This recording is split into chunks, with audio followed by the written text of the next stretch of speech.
Hello mga ka-RC, yan, demo natin itong Wilderness. Ito na yung bago ng Beluga. Ito na yung Rubicon.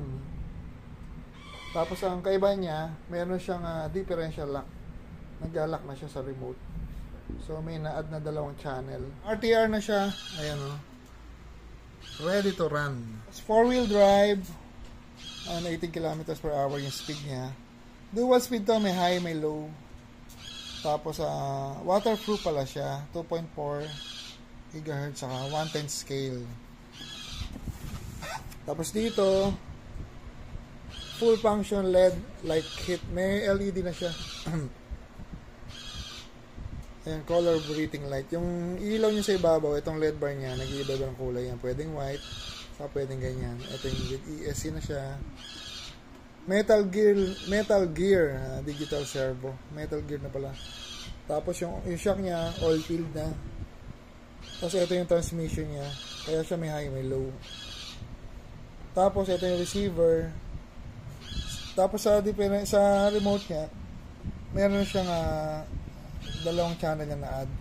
So meron siyang differential control, nalalak siya. Tapos meron siyang switch sa high speed saka sa low speed. By the way, 4 na kulay yung available sa atin. Lahat ng color may available tayo. So ito yung remote niya. Nilagyan ko na nga palang battery to. So nag-on na to. Yung remote niya, ito yung on off. Ayan, nag-on na siya.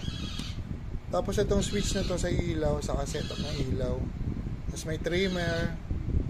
Ito yung sa trimmer sa manibela to sa steering.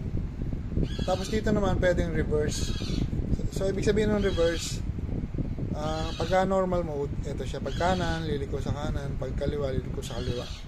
So pag ni-reverse nyo siya, pag liliko mo sa kanan, kakaliwa siya. Pag sa kaliwa, magkakanan naman yung RC. Maganda to pag pabalik yung RC. So para hindi kayo ma-confuse mag-control. Pag papunta sa inyo yung RC pabalik, pwedeng i-reverse. Hindi kayo malilito. Tapos dito, high and low. Dito na-control yung high and low. Tapos yung battery, 4 na AA lang. Yun lang ang bibili nyo. So, RC niya, tulungan ako si Nikki. So, ilahin natin. Hold na. Ayan o, ang ganda ng red. Tapos meron siya rito ang tawag dito, parang tow bar. Ayan o. So, yan. Ito na yung pinakamismong RC.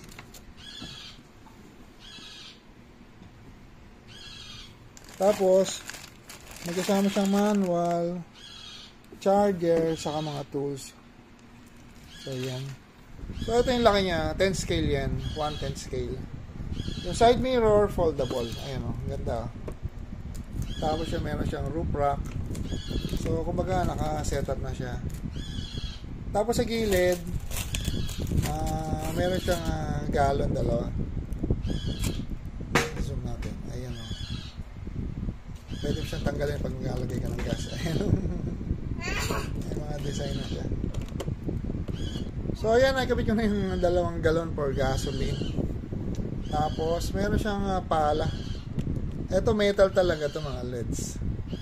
Tinanggal ko na, natatanggal yan. So kapag na-stuck yung gulong nyo, pwede nyo palahin. So, meron siyang reserva, spare tire. Yung mga gulong niya goma talaga. Ayan. So, pwede mo i-upgrade. Pwedeng ito muna. Yung mga parts nito, compatible sa Traxxas TRX4. So, yan. Tapos yung sa kabilang side, maganda rin. Tingnan niya. Ayan yung gulong niya. Tapos ito yan. Meron siyang hagdanan papunta sa roof rack. Yan yung zoom natin. Ayun o. Diba?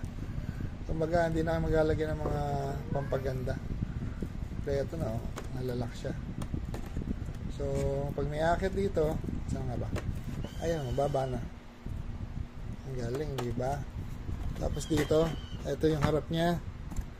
May ilaw siya rito. Headlight, dito yung turning light. Tapos dito meron siyang LED bar. So, papakita natin. Yan, ayan po, umiilaw na siya, blinking siya. So, try natin, baguhin ka-on ko lang. Baguhin natin dito. So, ayan.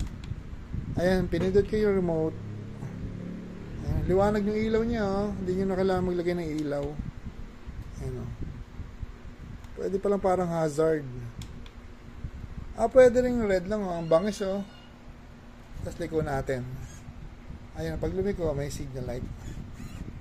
Ayan, oh. Ang ganda. Ayan, headlight. Ang galing.